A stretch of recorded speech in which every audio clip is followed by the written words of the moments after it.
कम से कम 25,000 दरोगा बनाएंगे, 100 को आईपीएस बनाएंगे, 100 को डीएम बनाएंगे, 167 डीएसपी अभी हैं, इनको 500 तक ले जाएंगे। तो माननीय मुख्यमंत्री नीतीश कुमार की शराबबंदी के लिए नपुंसक सिस्टम को रगड़ रगड़ के साफ करें। अब भाग मंगरू भाग, जिंदगी ना मिलेगी दोबारा, जिंदगी ना मिलेगी दोबारा। इसलिए पढ़ो पढ़ो और सिर्फ पढ़ो। कामयाबी का एकमात्र उपाय पढ़ाई पढ़ाई पढ़ाई। मैंने अरबपति को खाक पे मिलते हुए देखा। आपको क्या लगता है कि देश में कोरोना है या नहीं? जैसे अभी यूपी में चुनावी रैलियां पे रैलियां हो रही है, इसको लेकर के आपका क्या ख्याल है? भाई कोरोना तो है ही है, कोरोना नहीं रहता तो आदमी मरता कैसे। लेकिन हाँ, कोरोना को जितना हवा बनाया जा रहा है ये उतना नहीं है। सबको वैक्सीन ले लेना चाहिए, वैक्सीन से डरना नहीं चाहिए। कोरोना है, यूपी में चुनाव है इसलिए वहाँ कोरोना नहीं है, चुनाव के बाद वहाँ कोरोना हो जाएगा। वेस्ट बंगाल में चुनाव था इसलिए कोरोना नहीं था, चुनाव के बाद वहाँ कोरोना हो जाएगा। बोले ना, नेता किसी का नहीं होता है भैया, उसकी झोली भरनी चाहिए, दुनिया भाड़ में जाए। लेकिन कोरोना है। जो ही बच्चे हैं उनको वैक्सीन लगाया गया, तो क्या मतलब वैक्सीन लगाने के बाद भी स्कूल कॉलेज को बंद किया गया, इस पर क्या कहेंगे? नहीं देखिए, वैक्सीन की बात, वैक्सीनेशन की बात नहीं है, जो कि वैक्सीनेशन का ट्रायल से मैं गुजरा हूँ इसलिए मैं जान रहा हूँ कि ये वैक्सीनेशन का ही ये आपको योगदान है कि जिन्होंने भी वैक्सीन लिया है उनको सर्दी खांसी बुखार हो रही है लेकिन वो मरणासन अवस्था में नहीं पहुंच रहे हैं। तो निश्चित रूप से वैक्सीन कारगर है और वैक्सीन लगाना चाहिए। स्कूल कॉलेज भी 21 के बाद मुझे लगता है कि माननीय मुख्यमंत्री स्कूल कॉलेज और कोचिंग संस्थान भी एक मानक मानदंड के अनुसार पर खोलेंगे। सर, अभी जो ऑनलाइन क्लास चल रहा है आपका, उस ऑनलाइन से स्टूडेंट कितना संतुष्ट है? स्टूडेंट संतुष्ट हैं कि नहीं तो हम नहीं जानते, लेकिन हम संतुष्ट नहीं हैं। कारण है कि हम क्या पढ़ा रहे हैं, ये तो हम पढ़ा रहे हैं दिलो जान से, और स्टूडेंटों पढ़ रहा है कि नहीं पढ़ रहा है, कि मोबाइलों ऑन करके सुता हुआ है कि नहीं सुता है, कि सब्जी काट रहा है, खाना बना रहा है कि नहा रहा है, तो उससे हम संतुष्ट नहीं हैं। हम संतुष्ट नहीं हैं। स्टूडेंट तो निश्चित रूप से स्टूडेंट को आप पढ़ाइएगा तो जाहिर सी बात है कि स्टूडेंट एक सिनेमा देख के आपके सामने कैटरीना कैफ खड़ी रहे और सिनेमा में कैटरीना कैफ को देखिए तो आपको खुशी किस में ज़्यादा अच्छा लगेगा? सामने वाला ना। तो वही सेम बात है भैया, ये सेम बात है। सर, हम जानना चाहते हैं कि आप तक अपने कितने दरोगा को दे दिया बिहार? हाँ, तेरी के दरोगा तो 6158 को तो मेरे पास लिस्टिंग है, जिसका नाम पता सब जानते हैं। आगे और कितना आने वाले? कम से कम 25,000 दरोगा बनाएंगे, 100 को आईपीएस बनाएंगे, 100 को डीएम बनाएंगे, 167 डीएसपी अभी हैं, इनको 500 तक ले जाएंगे। एसडीओ और हर डिपार्टमेंट बनाएंगे ताकि सड़ी हुई सिस्टम, नपुंसक सिस्टम को रगड़ रगड़ के साफ करें।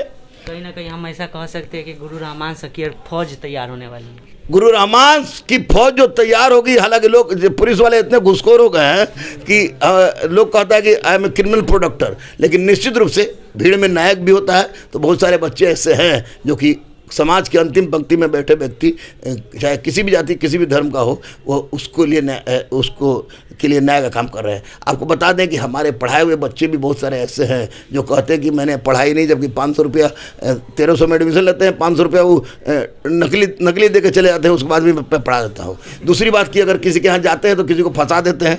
अब फंसा देते हैं कि कहीं गांजा फेंकवा दिए, कहीं कुछ करा दिए, कहीं पिस्टल थमा दिए, कहीं शराब का बोतल थमा दिए। तो इस तरह के अत्याचारी दुराचारी का अंत होता है। महाभारत के अनुशासन पर्व में भी कहा गया कि अत्याचारी दुराचारी का अंत होगा। तो कुछ गंदे हैं तो कुछ अच्छे भी हैं, जो अच्छे हैं उन्हीं से व्यवस्था चलती है। गंदे तो हमेशा नाली के कीड़े ही होते हैं, नाली में ही उनकी ज़िंदगी होती है, नाले में ही उनकी समाप्ति हो जाती है। सर, कहीं ना कहीं बिहार में शराबबंदी है, इसको लेकर के बिहार पे क्या असर पड़ा है? एक ग्रेट सैल्यूट टू माननीय मुख्यमंत्री नीतीश कुमार की शराबबंदी के लिए। शराबबंदी है, लोग कहता है कि होम डिलीवरी हो रहा है। अरे भाड़ में जाए होम डिलीवरी। अगर किसी में हिम्मत है तो शराब का एक बोतल लेके यहाँ से गांधी मैदान में चल जाए, हालत खराब हो जाएगी। शराबबंदी को मैं तहे दिल से सिरोधार्ज करता हूँ, नीतीश कुमार के इस फैसले को स्वीकार करता हूँ, ग्रेट सैल्यूट के साथ उनका स्वागत करता हूँ कि शराबबंदी बहुत बड़ी बात है। महिलाओं को 35% का आरक्षण देना उनका बहुत बड़ी बात है और निश्चित रूप से ये बहुत बड़ी उपलब्धि है जिसको भुलाया नहीं जा सकता और आने वाला इतिहास इस बात को याद रखेगा। सर, आपका एक जो पढ़ाते समय एक डायलॉग बहुत ज़्यादा फेमस है, उसको लेकर हम चाहेंगे कि हमारे दर्शकों को बताएं। कौन डायलॉग? तो मतलब देते हैं, भुला जाता है। मैं कलम से यही बोलता हूँ कि कलम क्रांति ही हर समस्या का निराकरण कर सकती है। कलम के बल पर चाहे कुछ भी आदमी चाहे कुछ भी कर सकता है। और मैं दूसरी सबसे बड़ी बात बोलता हूँ कि उड़ता वही है जो फड़फड़ाता है। अब भाग मंगरू भाग, जिंदगी ना मिलेगी दोबारा, जिंदगी ना मिलेगी दोबारा। इसलिए पढ़ो पढ़ो और सिर्फ पढ़ो। कामयाबी का एकमात्र उपाय पढ़ाई पढ़ाई पढ़ाई। मैंने अरबपति को खाक पे मिलते हुए देखा है, लेकिन एक खाक पति को जो दानापुर में मार्शल बाजार बीबीगंज है, वहाँ पर एक थे संतोष जी थे, वे अपने घोड़ा का ई बेचते थे दाना, और उनका 2 बेटा था, अभिषेक और सुनील, दोनों मेरा दोस्त था सब। और हमारे फादर दानापुर थाना प्रभारी थे। तो जाहिर सी बात है कि पहले के दरोगा और अब के दरोगा में थोड़ा सा अंतर हो गया है। अभी गौरीचक में बेचारा पुलिस पिटा गया सब दौड़ा दौड़ा के। तो हुआ क्या कि वहाँ पर हम दोनों को देखे तो ये बेचते थे, गंजी फटी हुई होती थी। उसके बाद मैं जब बहुत दिन बाद जब मैं चला गया वहाँ से, जब मैं आया बहुत दिन बाद, तो मैं 3-4 बार मार्शल बाजार के मोड़ से लेकर लाल कोठी तक 4-5 बार गया उस मकान को ढूंढने के लिए। मुझे मकान नहीं मिल रहा था। तो हाँ, परमेश्वर अंकल नाम था। तो मैंने पूछा कि परमेश्वर जी का मकान कौन है? तो बोला परमेश्वर जी तो नहीं रहे, लेकिन मकान, ये मकान देखे तो मेरा दिमाग खराब हो गया। तो पता चला कि संतोषवा आपको ये CDS क्वालिफाई कर गया, और ये जो अभिषेक जो था वो IIT कंप्लीट करके नासा में चला गया। जब घोड़ा का दाना बेचने वाला आदमी कलम के बल पर क्रांति ला सकता है तो बाकी क्यों नहीं? इसलिए पढ़ मंगरू पढ़, दुनिया में और कुछ नहीं है। चकचुक के चक्कर से दूर रहो।